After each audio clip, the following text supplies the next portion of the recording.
Hello everyone, welcome to this channel and in this video we'll talk about Newton's law of cooling.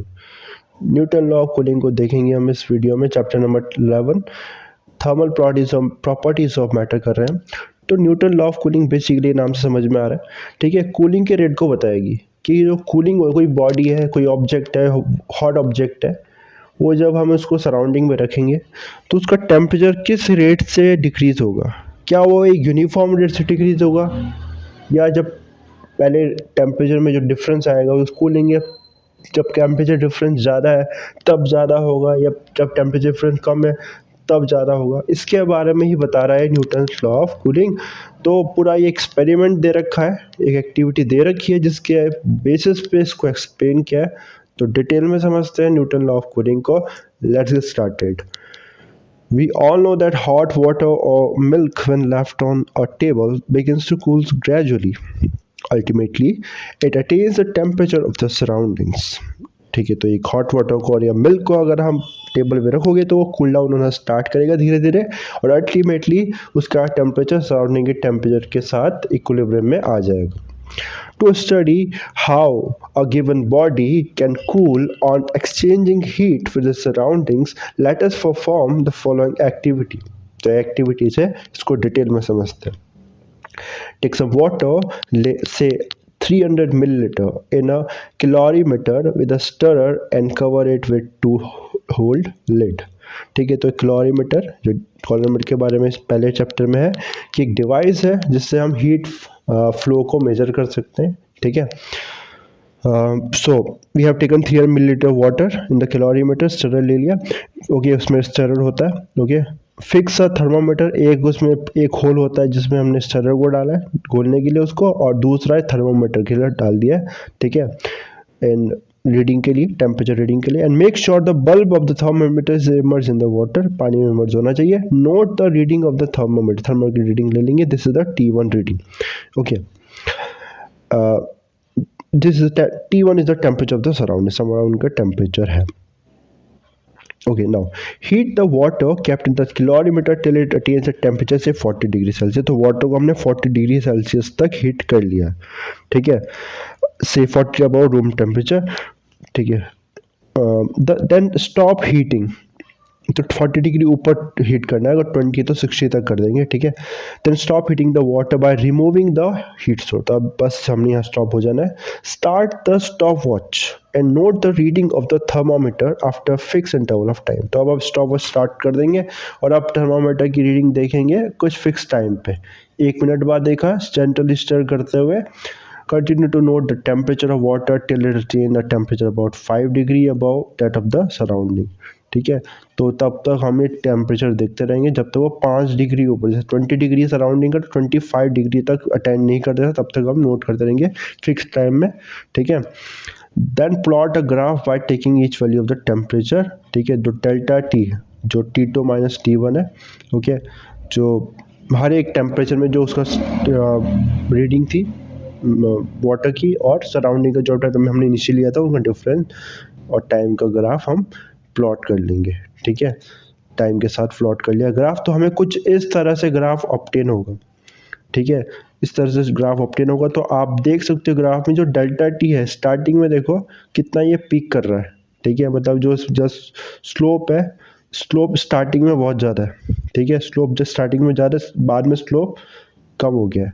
इसका मतलब क्या है कि जो कूलिंग थी स्टार्टिंग में, जब टेम्परेचर डिफरेंस ज़्यादा सराउंडिंग का और वाटर का, जो हॉट वाटर है, ये जब ज़्यादा था तो कूलिंग स्पीड से हो रही थी, रैपिडली हो रही थी। और जब टेम्परेचर डिफरेंस कम हो गया तो कूलिंग की जो स्पीड है वो कम हो गई।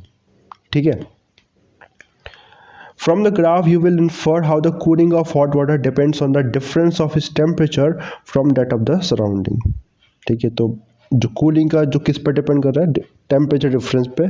ठीक है, सराउंडिंग के। You will also notice that initially the rate of cooling is higher, this is the important point. Okay, and decreases as the temperature of the body falls. पहले कूलिंग का रेट ज़्यादा था, फिर कूलिंग का rate जैसे temperature fall होने लगा water का, वैसे वैसे कूलिंग का रेट कम होने लगा। The above activity shows that a hot body loses heat to its surrounding in the form of heat radiation. तो heat radiation के form में heat lose करती है body. The rate of lose of heat depends on the difference in temperature between the body and its surrounding. ठीक है, और जो rate of loss है, हमने देखा किस रेट से, किस स्पीड से वो हीट लॉस करेगी, वो डिपेंड करेगा कि जो बॉडी है और सराउंडिंग्स है उनमें टेम्परेचर डिफरेंस कितना है. Newton was the first to study in a systematic manner the relative relation between the heat lost by a body in a given enclosure and its temperature. ठीक है, तो Newton पहले थे जिन्होंने ये स्टडी किया. According to Newton's law of cooling, तो देखो यहाँ पर d q by d t rate of heat loss, okay, minus मतलब हीट लॉस हो रहा है, कम हो रहा है, of the body is directly proportion to the difference of temperature of the body in the surrounded. तो डिफरेंस ऑफ टेम्परेचर पे डिपेंड कर रहा है, जितना ज़्यादा डिफरेंस होगा उतना कूलिंग रेट ज़्यादा होगा. The law holds good only for small difference of temperature, तो कम स्मॉल डिफरेंस के लिए ही होगा. ठीक है, ये लॉ, ओके. ऑल्सो जब ज़्यादा टेम्परेचर और सराउंडिंग में बॉडी और उसके बहुत ज़्यादा डिफरेंस हो जाएगा टेम्परेचर, तब ये लॉ होल्ड ट्रू नहीं होल्ड करेगा. Also the loss of heat bye radiation depends upon the nature of the surface of the body and the area of expose surface. ठीक है, तो सरफेस का नेचर पर डिपेंड करेगा, मटीरियल पर depend करेगा, और कितना एरिया एक्सपोज है उस पर डिपेंड करेगा. तो हम न्यूटन लॉ ऑफ हीटिंग को लिख सकते हैं minus d q by d t. This is a heat loss, minus sign depicts that the heat is constantly decreasing, okay, losing, and k is a constant here, T2 minus T1, where k is a positive constant depending upon the और ये k हमें area and nature of the surface के बारे में बताएगा. अलग अलग area और नेचर अलग अलग बॉडीज़ के लिए, ये मटेरियल के लिए k की वैल्यू डिफरेंट होगी. Suppose a body of mass small m in specific heat capacity s at temperature T2.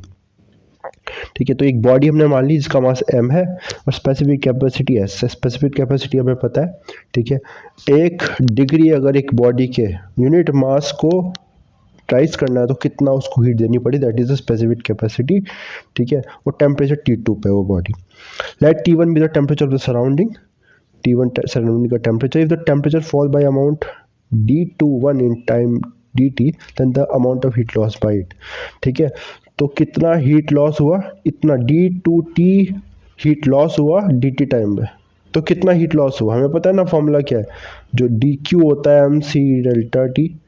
ठीक है, m इसमें s हो जाएगा वो स्पेसिफिक कैपेसिटी, तो dq क्या आ जाएगा, ms d2t. ठीक है, स्ट्रेट फॉरवर्ड फॉर्मूला है. ठीक है, तो rate of heat loss dt से हम डिवाइड कर देंगे, डिफ्रेंशिएट कर देंगे इसको on both side. m is the mass of the, this will remain constant, specific a constant, तो dq by dt आ गया ms dt2 by dt. Okay, और यहाँ से अभी हमने देखा dq by dt तो लिख सकते हैं अभी न्यूटन लॉ ऑफ कूलिंग से k T2 माइनस T1. ठीक है, अभी हमने देखा था उसको पुट कर दिया है. ओके, और अब क्या किया हमने, यहाँ पर जो वेरिएबल सेपरेट कर लिए, T2 माइनस T1, टेम्परेचर यहाँ पर आ जाएगा, और बाकी K T T M S यहाँ आ गए. ओके, और this is okay, and we have replace, ये तीनों कांस्टेंट है, K कांस्टेंट है, मास कांस्टेंट है, और स्पेसिफिक हीट कांस्टेंट है. तो हमने एक सिंगल कांस्टेंट कैपिटल K यहाँ पर रिप्लेस कर दिया. ओके, और आप इंटीग्रेट कर देंगे, इसका integration log T2 minus T1 आ जाएगा, और यहाँ पर आ जाएगा माइनस के टी प्लस सी. ठीक है, और यहाँ पर, तो यहाँ पर आप क्या कर देंगे, हाँ यहाँ पर इसको आप T2 माइनस T1 और e की पावर माइनस के टी प्लस सी लिख सकते हैं.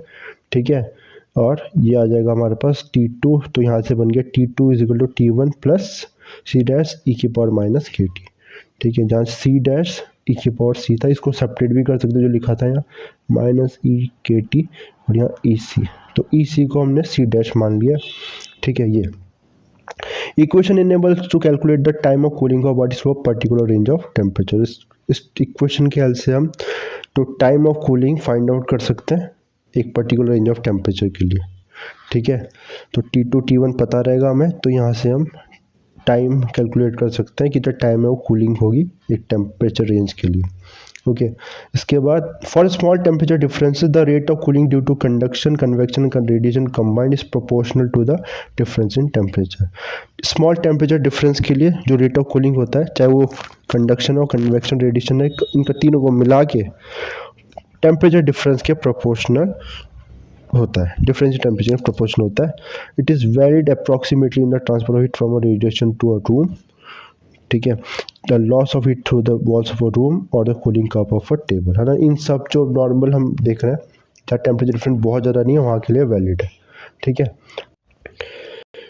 Newton's law of cooling can be verified with the help of the experimental setup shown in figure. तो इस सेटअप की हम हेल्प से हम इस न्यूटन लॉ ऑफ कूलिंग को वेरीफाई भी कर सकते हैं। The setup consist of double walled vessel, ठीक है। तो ये वी वेसल है, डबल वॉल्ड है, ठीक है। ये एक वॉल है इसकी, ओके, और यहाँ पर ओके दो वॉल है इसकी, and containing water in between the two walls, ठीक है। और दो वॉल के बीच में तो देख रहे हो यहाँ पर ये वाटर है, ओके। वी शेप का जो वी वेसल की बात कर रहे हैं।